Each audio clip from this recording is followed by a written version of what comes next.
We want an end to the robbery by the capitalists of our black and oppressed communities.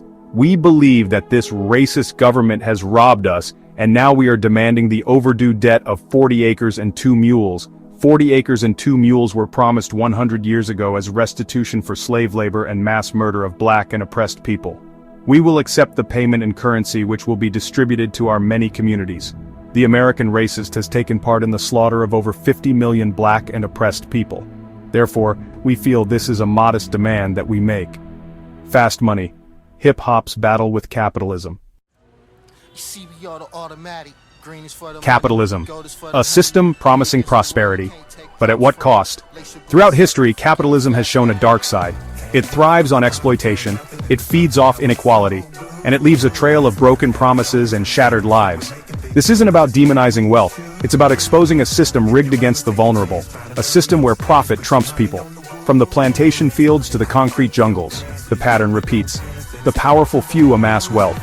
They exploit the labor and resources of the many.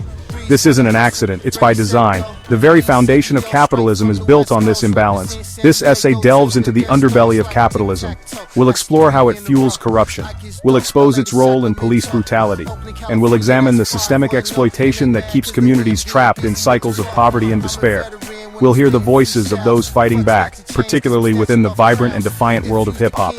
This is a story of struggle, resistance, and the pursuit of a more just and equitable future. Let's rewind the clock. Travel back to the horrors of slavery in America, a nation proclaiming freedom, yet built on the backs of enslaved Africans. How did this brutal system sustain itself? Enter the banks. Institutions we often view as pillars of stability were, in this case, architects of oppression.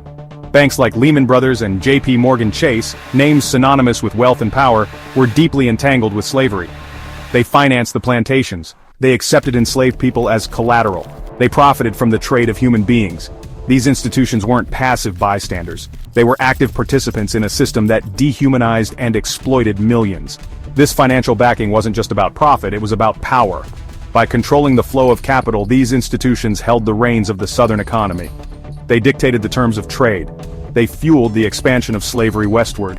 And they cemented the dominance of the planter class. The legacy of this financial complicity reverberates today. The descendants of those enslaved still grapple with the economic disparities created by this system. Meanwhile, the institutions that profited from their ancestors' suffering continue to hold immense power and influence. This historical context is crucial for understanding the deep roots of economic inequality in America. The abolition of slavery marked a turning point in history, but the chains of oppression were far from broken. They simply morphed into new forms. Economic discrimination emerged as a powerful tool to maintain the existing power structures. Imagine a system where your zip code determines your destiny, where the color of your skin dictates your access to loans, housing, and even healthcare. This is the reality of economic discrimination. It's subtle yet pervasive, woven into the fabric of our institutions and policies. From predatory lending practices that target minority communities to the persistent wage gap between white men and women and people of color, the evidence is stark. Economic discrimination isn't just unfair, it's a form of economic violence. It robs individuals of opportunity, it perpetuates cycles of poverty, and it undermines the promise of a just and equitable society. This modern-day oppression is a direct descendant of the systems of exploitation that fueled slavery. It's a reminder that freedom without economic justice is incomplete. Power and corruption. A toxic cocktail that has plagued societies for centuries. Within capitalist systems, this toxic brew often finds fertile ground in the corridors of government. The pursuit of profit, when left unchecked, can warp the very institutions meant to serve the people. When politicians are beholden to corporate interests, the needs of the people take a back seat. Laws are crafted to benefit the wealthy, while regulations designed to protect the vulnerable are dismantled. This breeds cynicism, distrust, and a sense of powerlessness among the citizenry. Government corruption manifests in many forms, from bribery and insider trading to the manipulation of regulations and the suppression of dissent. The pursuit of personal gain can poison the well of democracy. This corruption erodes public trust, undermines the rule of law, and exacerbates existing inequalities. The consequences are far-reaching. When governments prioritize profit over people, essential services like education, healthcare, and infrastructure crumble. Communities are left vulnerable to exploitation, and the cycle of poverty and despair tightens its grip. Section 5. The Iron Fist of Injustice, Police Brutality. In a just society, law enforcement would protect and serve all citizens equally, yet the reality for many, particularly black and brown communities, is starkly different. Police brutality stands as a chilling example of how systemic oppression operates within a capitalist framework. Police brutality isn't about a few bad apples, it's about a system built on a foundation of racial bias and economic inequality. It's about the over-policing of marginalized communities, the militarization of law enforcement, and the culture of impunity that shields officers from accountability.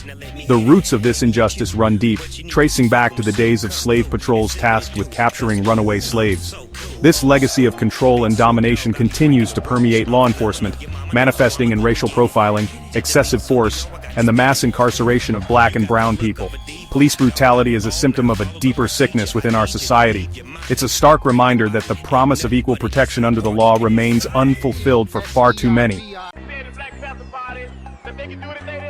Section 6. Rhymes of Resistance, Hip-Hop Fights Back.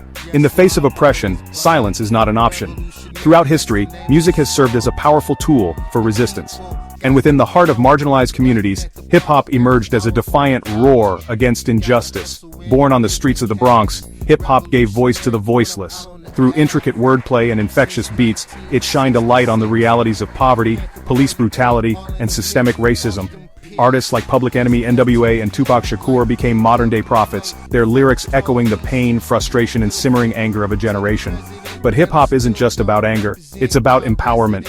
It's about reclaiming narratives, it's about celebrating black and brown excellence in the face of adversity.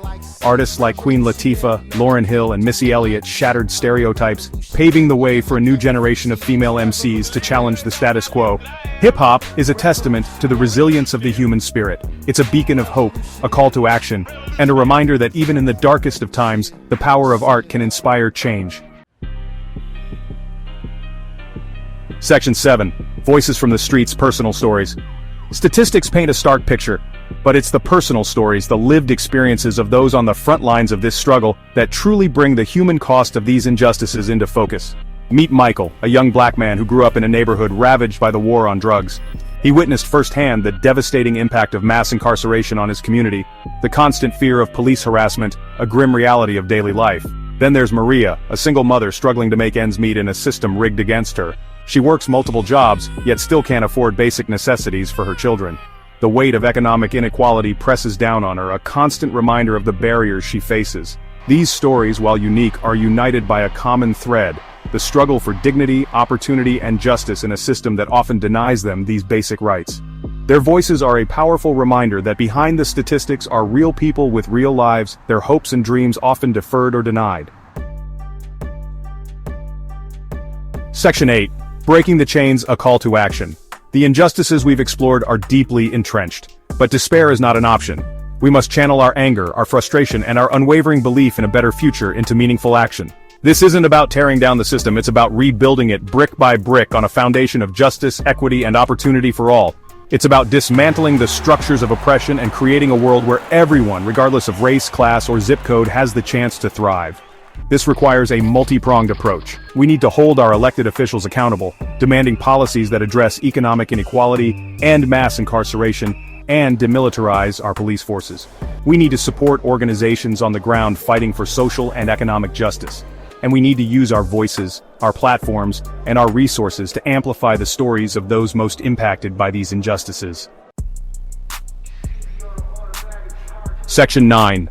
The Future We Fight For. The road ahead will be long and arduous, but we find strength in the words of Dr. Martin Luther King Jr. The arc of the moral universe is long, but it bends toward justice. We fight not just for ourselves, but for future generations.